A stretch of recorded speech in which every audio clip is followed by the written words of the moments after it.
Ruben, just first up on the team itself, any changes or any sort of injuries we're looking at, or players coming back? Yeah, we've had a couple little niggles. Acosta's picked up a small injury, so that's a bit of a disappointment for him because he was building nicely.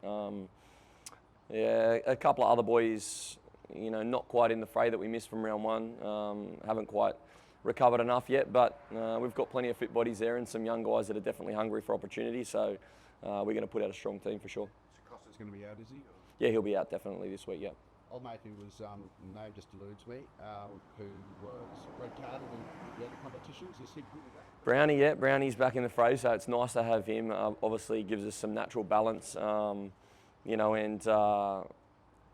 experience. He's a great character, and he's very well loved in the group. So he'll bring back a new energy, and that experience will be good for us.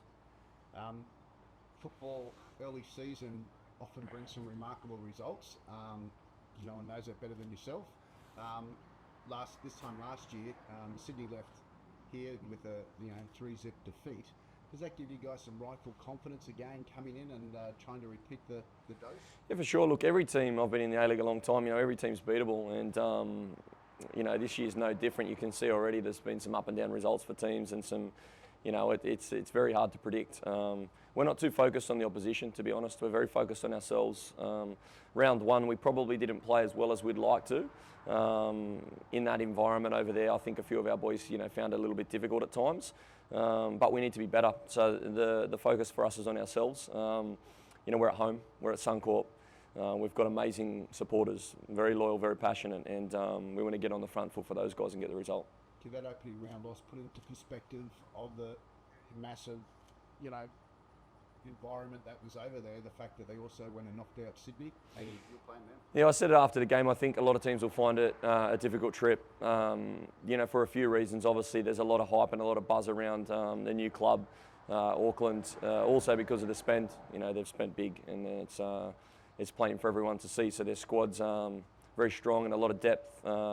So yeah, I don't think we'll be the only team that finds it difficult over there. But that being said, 65, 70 minutes into that game, our keeper's barely made a save, and we're definitely in that match. We just needed to be better in moments, and there's some clear areas for us to improve. So if we stay focused on ourselves, we know we're at the start of a long process and a longer build, and wherever we're at now is not the finished article. So we have to keep focusing on improvement, but along the way we have to pick up as many points as we can, and this Friday night's a great opportunity, fantastic opportunity. I presume it's a blend, or is it to able to expedite that and go for the wins? Is it a case of players getting to know each other? Is it a case of them learning new skills, or is it a case of them just backing themselves a bit more? Look, I think it's probably all of those things, to be honest. It's a new group. There's 11 or 12 new faces to the group. Some of those guys came in late. We've had a lot of players away with national teams of recent, which is great. Young Quinny, captain in the Joeys. What a fantastic honour and privilege it is for him, and we're very proud of him and his achievements away. Tommy Waddingham away with the under-20s team as well. So, those guys coming and going along with new players that are, still working out our model. It makes it difficult, and those challenges we embrace though, and we're building stronger connections off the pitch, stronger connections on the pitch. And like I say, for us, wherever we're at now is a long way from the finished article, and we just have to keep improving. Are you pretty aware of what Sydney's going to bring at this early stage, or is it just more so concentrating on what the Roar can deliver? Look, we're focusing on ourselves. We always do a very diligent analysis on the opposition, and they're let's not hide behind it. They're a quality team. They're favourites to win the comp, and with good reason because of the attacking weapons that they have. We have to be at our best collectively to defend those key players. But I'm confident we can do that, and we'll embrace that underdog tag. It's us against the big marquee club in Australian football, and it's like I say, it's a brilliant opportunity and something that I know my boys having the bye last weekend. They were itching to try and rectify some of those things that we didn't quite execute, and so the mentality and the positivity in my group and the energy at the moment is really high, and that indicates a strong performance for us on Friday.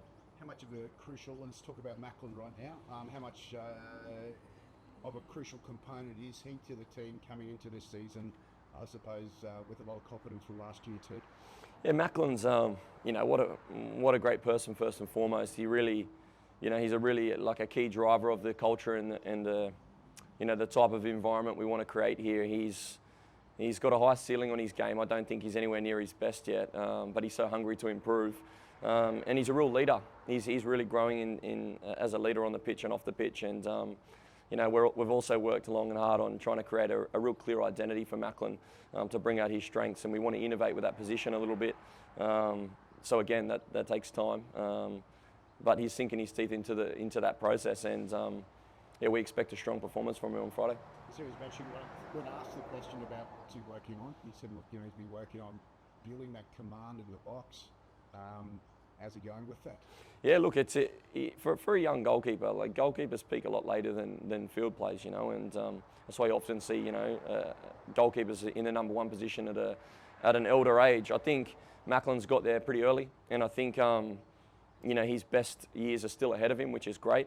But like I say, he's growing into his role and his responsibility, and he's got a job to do for the team. And I put as much pressure as I can on him in-house, in training sessions and in moments, to make sure that he feels, uncomfortable at times and that he's being pushed and, put under a lot of pressure, so that when the moments come, he has that air of calm about him. It's an enjoyable process coaching someone like Macklin because, like I say, he's such a fantastic professional. So we're at the start of that process again. Wherever we're at now will improve, but we expect a strong performance from him with his feet, commanding the box and giving a real presence and leadership to the team. Milton's just down the road from Suncorp at Paddington. You did say, look, I might have to ask the coach if I can walk there. Yeah, he could. He's lucky. He's in a good neck of the woods. I've brought up that way recently as well with my family. So, look, Brisbane's a beautiful city. He's privileged to live that close to one of the best stadiums in Australia. Even as a coach, it's a fantastic privilege to go out there and stand there at the front of a fantastic club like Brisbane Roar. And I know my players feel that as well. When we're at Suncorp, there's something special there. And so we hope there's a big turnout on Friday night. We hope our crowd can get there, and we want to get the job done for them, because at the end of the day, they're the ones that pay our wages, and we know how much of a privilege it is to be in our position. So we want to make sure we throw everything at it. Can he walk down if he wants to? I would prefer him to stay out of the streets and in his car, nice and safe and sound. So I know that my number one gets there on time, first of all, but also nice and fresh. So let's make him drive, I think. Finally, to be at Suncorp in front of the home crowd, what's that going to be like, and what does it do for the team? Oh, it's like I say, it's there's no better sporting stadium in Australia when the atmosphere's rocking, and for that atmosphere to come to fruition, we know the responsibility is on us to take the game to them, and we want to be an on-the-ball team. I've made that very clear since I've arrived at this club. I want to provide stability in the football department, but I also want to create a real clear way of playing, and I know we're a long way off what that needs to look like, but we want to be front foot. Our intent is front foot. We want to be an on-the-ball team, and we want to take it to teams, especially at home, and we want to create an environment that our loyal members and fans and our sponsors and our stakeholders can really rally behind, and they can be the extra man for us. So, we're looking forward to Friday night. Anything else?